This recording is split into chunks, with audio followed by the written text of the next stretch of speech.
आप हैं बिहार संवाददाता के साथ और मैं हूं मनोज चतुर्वेदी। भाजपा के शिक्षक प्रकोष्ठ के प्रभारी, प्रदेश के प्रभारी हमारे साथ हैं के सिंह।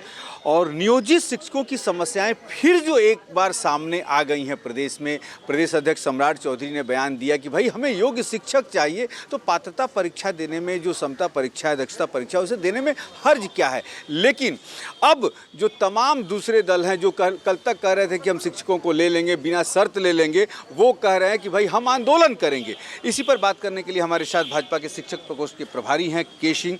सिंह सर, क्या होगा? शिक्षक, नियोजित शिक्षक तुल गए कि हम परीक्षा देंगे नहीं, अब सरकार करिए कि हम लेंगे भी। पिछली सरकार में भी ये बातें थी। देखिए, सबसे पहले तो मैं नियोजित हमारे जितने शिक्षक भाई हैं उनसे मैं ये कहना चाहता हूँ कि देखिए, शिक्षक और छात्र ये पढ़ने का योग्य क्रम चलते रहता है। यदि हमारे नियोजित शिक्षक परीक्षा से डरेंगे तो उनके पढ़ाए गए छात्र कैसे एग्जामिनेशन पास करेंगे। ये बात सही है कि आज हमारे स्कूल कॉलेजों में योग्य शिक्षक की ही ज़रूरत है। हमारे माननीय प्रदेश अध्यक्ष सह बिहार के उप मुख्यमंत्री श्री सम्राट चौधरी जी ने सही में कहा है कि हमें योग्य शिक्षक की ज़रूरत है। जब तक योग्य शिक्षक नहीं आएंगे तो हमारे छात्र योग्य कैसे बनेंगे। और मुझे लगता है कि नियोजित जितने भी शिक्षक हैं उनको एग्जामिनेशन से डरना नहीं चाहिए। इस सिर्फ एक पात्रता एग्ज़ाम होगा, एक बेसिक एग्ज़ाम। मुझे जो लगता है एक fundamental basic concept based examination है और इस एग्जामिनेशन से उन्हें डरना नहीं चाहिए। डर वो रहे सिंह सर कि 3 बार एग्जाम हम देंगे, यदि नहीं पास कर सके तो निकाल दिया जाएगा। मुझे लगता है कि पहले तो अपने जो दिमाग में उनके निगेटिव थॉट्स है उसको निकालें। और परीक्षा, शिक्षक का कार्य ही बार बार परीक्षा देना। हम परीक्षा से क्यों घबराएं? हम क्यों घबराएंगे? हमें लगता है कि सरकार जिस रूप में लाएगी, यदि एक पात्रता एग्ज़ाम लाती है तो मुझे लगता है कि उसमें नियोजित शिक्षक को पहले बैठनी चाहिए। और दूसरा सवाल एक ही हो रहा है कि उनका जो स्थानांतरण होगा परीक्षा के बाद, जब वो पास करते हैं तो स्थानांतरण जो होगा तो कह रहे हैं कि भाई हम पटना में थे, हम मुजफ्फरपुर में थे, क्यों हम उतनी दूर जाएं।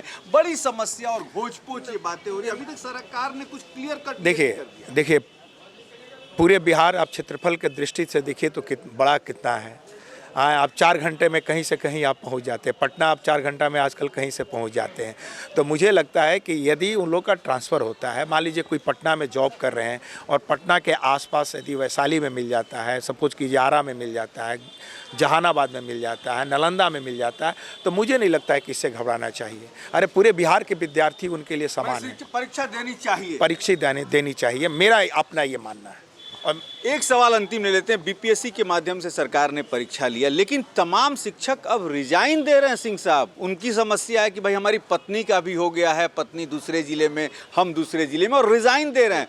करीब तो 6000 से ज़्यादा बीपीएससी के शिक्षकों ने नहीं। देखिए, रिजाइन देने का कोई भी व्यक्ति, खासकर आजकल जो रोजगार की समस्या है उसमें बिहार सरकार यदि रोजगार दे रही है तो रिजाइन देने का अपना व्यक्तिगत कारण हो सकता है। बहुत सारे लोग को मैं जानता हूं जिनको उससे व्यक्तिगत जॉब, उनका जॉब किसी दूसरे जगह हो गया है या दूसरे डिपार्टमेंट में हो गया है या उससे अच्छी जॉब उन्हें मिल गई है, तब उसके बेसिस पे वो रिजाइन दे रहे हैं। सबकी अपनी व्यक्तिगत कारण है।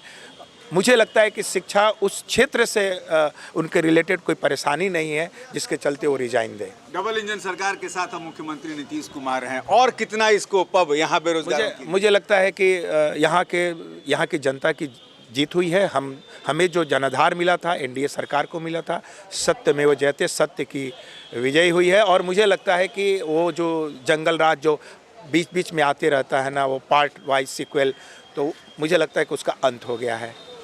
तो ये थे भाजपा के प्रदेश के शिक्षक प्रकोष्ठ के प्रभारी के सिंह, और उन्होंने कहा कि शिक्षकों को परीक्षा से कभी भागना नहीं चाहिए। एक तरह से वो जनरल एक परीक्षा है, 3 बार भले देनी है, आप परीक्षा दीजिए, अपनी क्षमता साबित कीजिए और बिहार सरकार में अपना योगदान दीजिए। जैसा कि शैलेंद्र शर्मा उर्फ सैलू ने भी, उनके जो नेता हैं शिक्षकों, कहा कि नहीं, शिक्षकों को निश्चित तौर पर परीक्षा देनी चाहिए। आप बार बार परीक्षा देते हैं, सरकार बार बार परीक्षा लेती है, और आपने अपनी दक्षता साबित की है, और इस बार भी आप अपनी दक्षता साबित करके सरकार को दिखाइए। कैमरामैन प्रेम के साथ मनोज चतुर्वेदी, पटना।